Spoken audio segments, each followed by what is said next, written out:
자, 반갑습니다. 오늘도 우리 함께 말씀 보겠습니다. 오늘 함께 말씀 나눌 제목은 내가 한 일보다 예수님이 하신 일입니다. 한번 같이 읽어볼게요. 시작. 내가 한 일보다 예수님이 하신 일. 자, 내가 한 일보다 예수님이 예수님이 하신 일.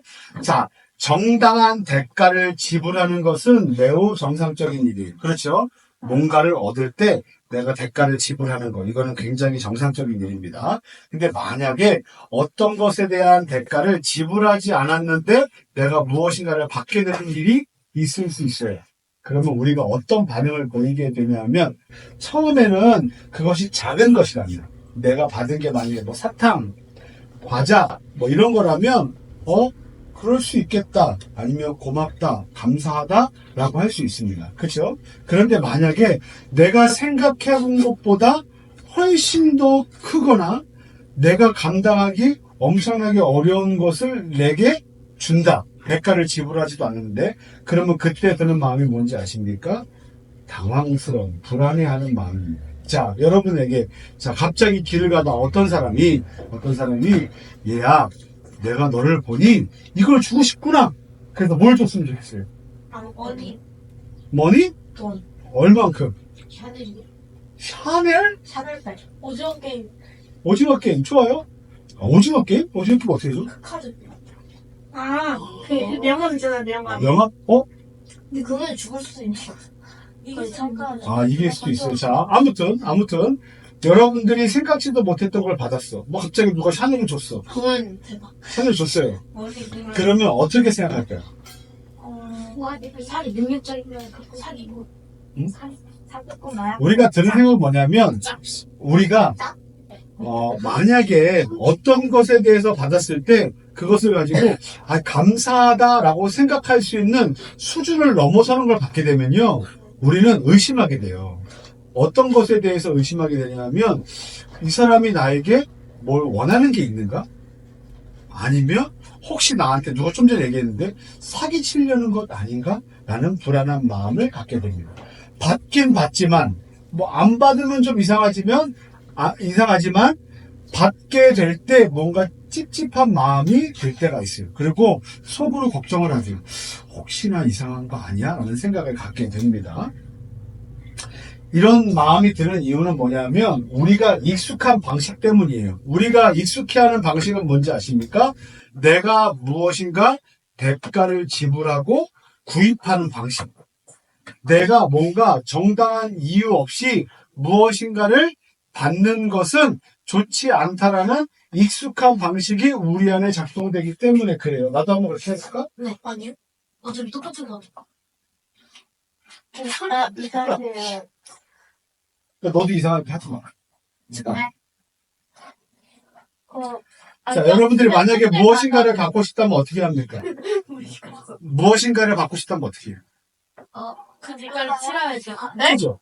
그게 일반적인 방법이에요. 내가 만약에 편의점에 가서 무엇인가를 먹고 싶으면 돈을 내야죠.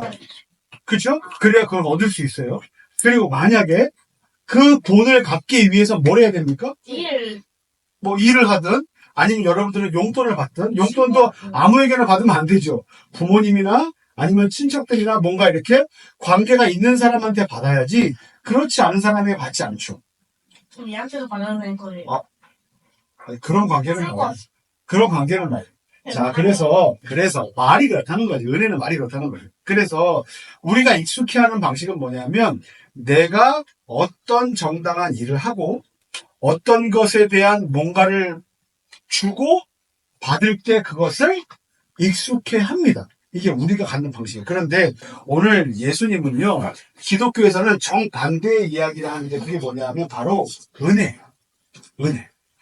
여기 나오는 은혜는 여기 친구 은혜가 아니라, 이제 은혜가 어떤 건지 한번 설명을 해줄게요. 은혜는요, 내가 어떤 것에 대한 받을 만한 일을 하지 않았음에도 불구하고, 그리고 내가 그것을 받기에 과분한 사람임에도 불구하고 그 과분한 것을 받았을 때 우리는 뭐라고 말하냐면 은혜라고 해요.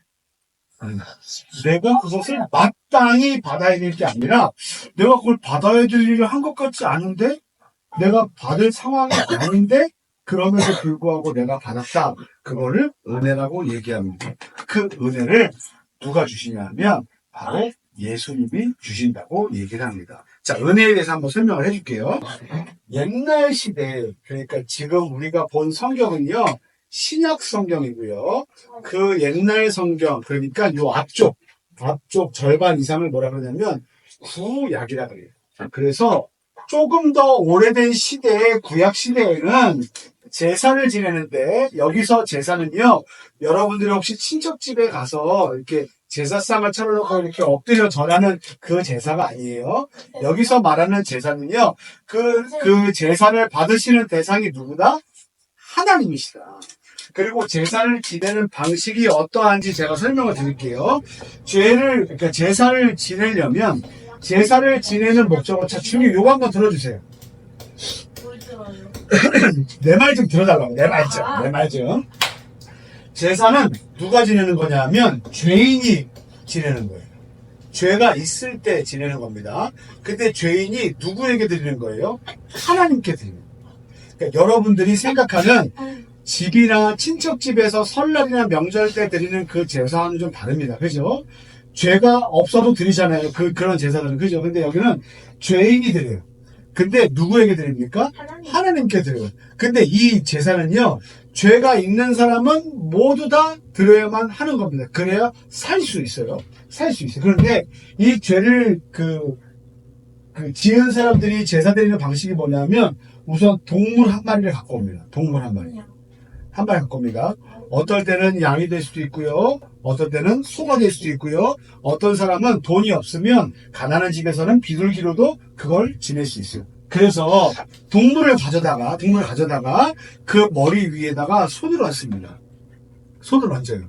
그러면서 이렇게 하는 겁니다. 내가 오늘 지은 죄가 이 동물에게 다 넘겨지게 된다. 예. 그래서 다 넘겨졌죠? 그러면 그 죄를 다 뒤집어 쓴 동물이 어떻게 되는지 아십니까? 죽어요. 죽을 때 흘리는 게 뭡니까? 피죠. 그래서 동물이 죽어 피 흘리는 걸 제사의 방식이라고 얘기를 해요. 제사의 방식.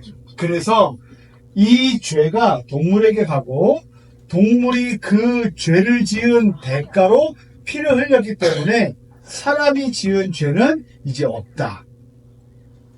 그죠? 그런데 만약에 이 죄를 한 번 지었을 때 양 한 마리. 자, 그 다음에 또 죄를 지으면 또 양 한 마리. 그리고 또 죄를 지으면 또 양 한 마리. 뭐 이런 식이었단 말이에요. 그러니까 예전 구약 시대에는, 오래된 하나님 나라 시대에는 어떻게 했냐면, 죄를 지은 사람이 죄를 지을 때마다 이런 제사를 드렸어야만 했어요. 그렇기 때문에 먼저는 죄를 지어서는 안 되고, 그 다음에 한 번의 제사는 한 번의 죄를 사해 줄 수 있는 효과가 있었다. 그 사람은 계속해서 지속적으로 제사를 지내야만 했다라는 거예요. 그런데 이 방식이 바뀝니다. 이게 이제 반복적으로 일어났죠. 양 한 마리 지내고 또 한 마리 지내고 또 반복적으로 지낸단 말이에요. 근데 이제 이 방식이 바뀌어요. 어떻게 바뀌냐면 예수님의 희생으로 바뀝니다. 아까 여기 있는 양 한 마리를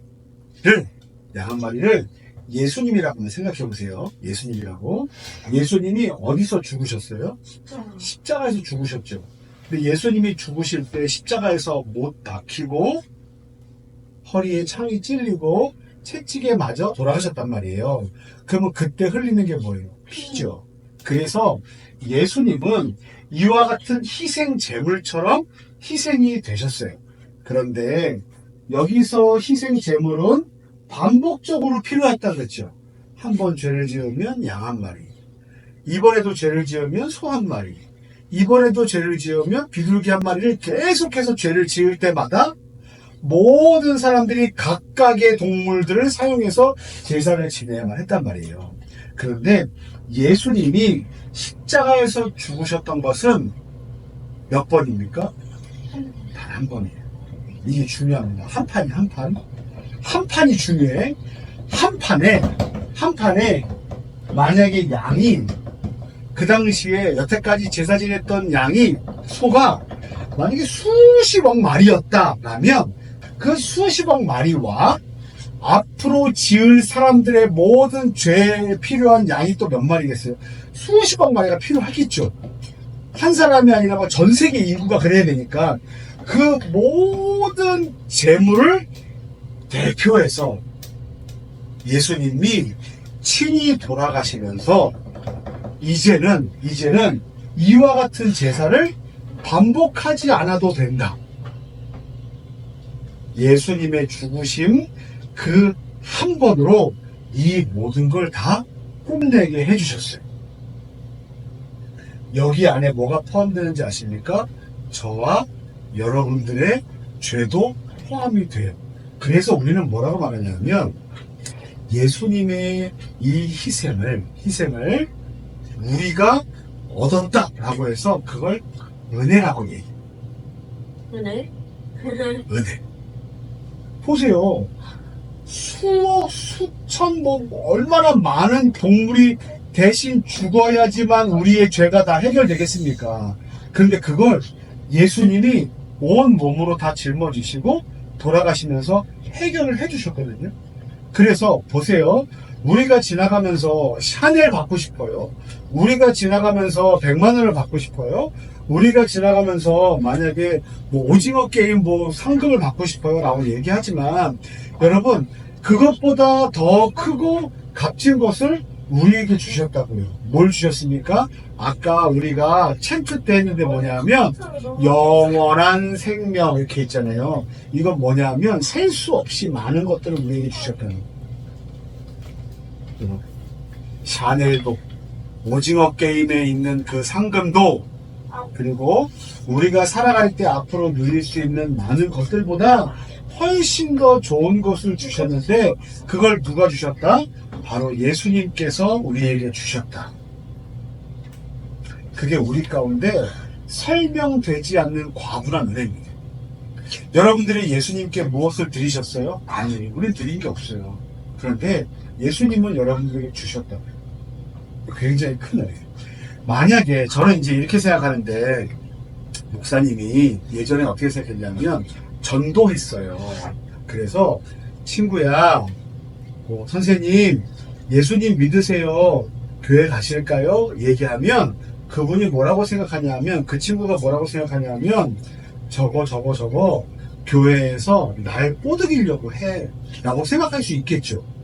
그리고 제 안에 어떤 마음이 들었냐면 내가 그 사람을 데리고 가면 내가 너무 행복할 텐데 그 사람이 우리 교회에 오지 않는다고 했으니 내가 너무 슬퍼 이런 마음 들 수 있겠죠. 근데 여러분 다르게 생각해야 돼요. 여러분 만약에 내가 예수님을 믿어 너도 교회 가자라고 얘기하면 받는 사람 입장에서는 사실 그게 귀하게 느껴지지 않을 수 있지만 우리는 어떻게 생각했는지 아십니까? 만약에 그 사람이 그래 나 갈래? 그러면 너무 좋은 거고 그 사람이 나는 교회 안 가요 그딴 데 안 가요 라고 얘기해도 낙심해할 필요가 없다는 거예요. 왜냐하면 우리가 소개하는 건 내가 무엇인가를 얻기 위해서가 아니라 그 사람이 정말 좋으신 예수님을 만났으면 좋겠다라고 그분에게 예수님을 소개해 주는 거기 때문에. 자, 그런데 우리가 제목이 뭐였어요? 내가 한 것보다 그분이 우리에게 무엇을 하셨는지가 더 중요하다고 했잖아요. 우리는 시험을 봅니다. 아니면 앞으로 어떤 일들을 하면서 살아가게 될 거예요. 그때마다 우리가 죄를 지을 때마다 우리는 어떤 마음을 갖게 되냐 하면 난 실수했어. 난 실패했어. 실망했어. 그리고 난 해도 안 되는 인간이야 라고 자기 머리를 때리고 자기 가슴을 칠 때가 우리 가운데 찾아온다고요. 여러분 요즘에 연예인분들이 많이 돌아가시잖아요. 그죠? 그런 일들이 많잖아요. 왜냐하면 어떤 많은 것들을 누리다가 어떤 것에 실수를 하거나 어떤 잘못을 하면 그 다음에 어떤 생각을 갖게 되는지 아십니까?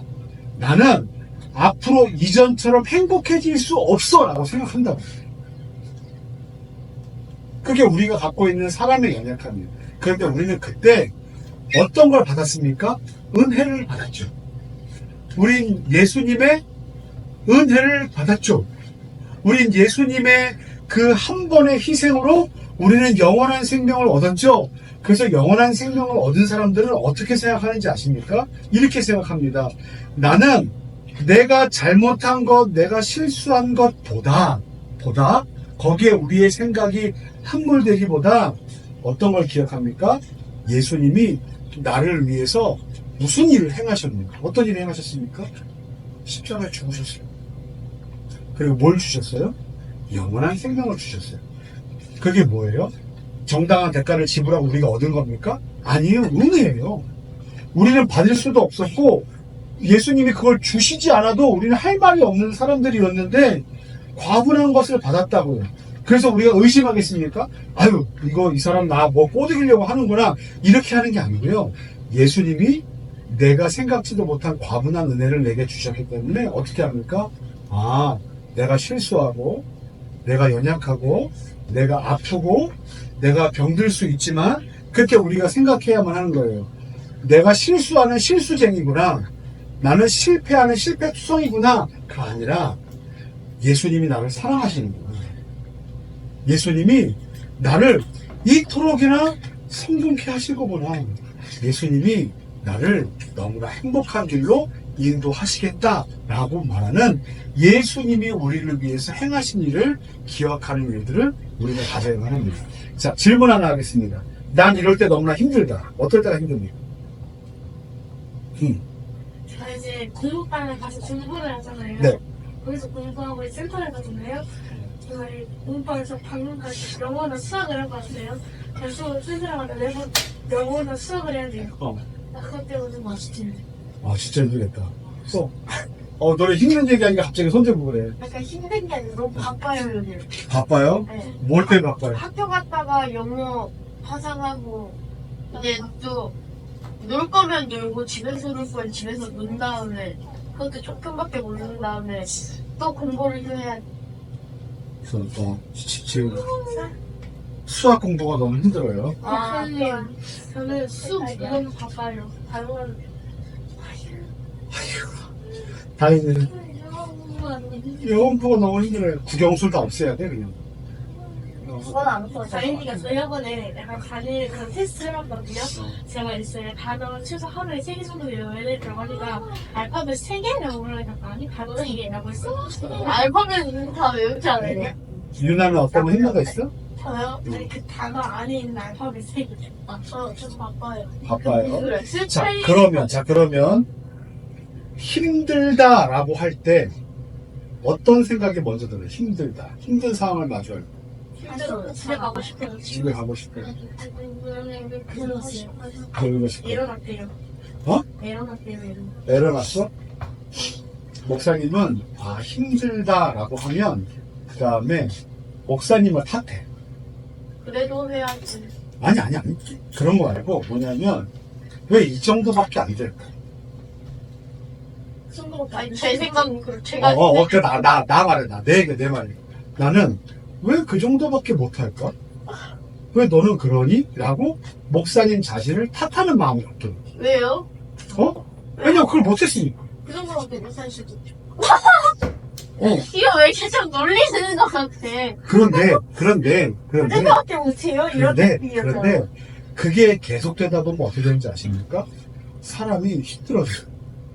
그 상황이 힘든 게 아니라 그 마음이 힘들어져서 다른 힘듦으로 간다고요.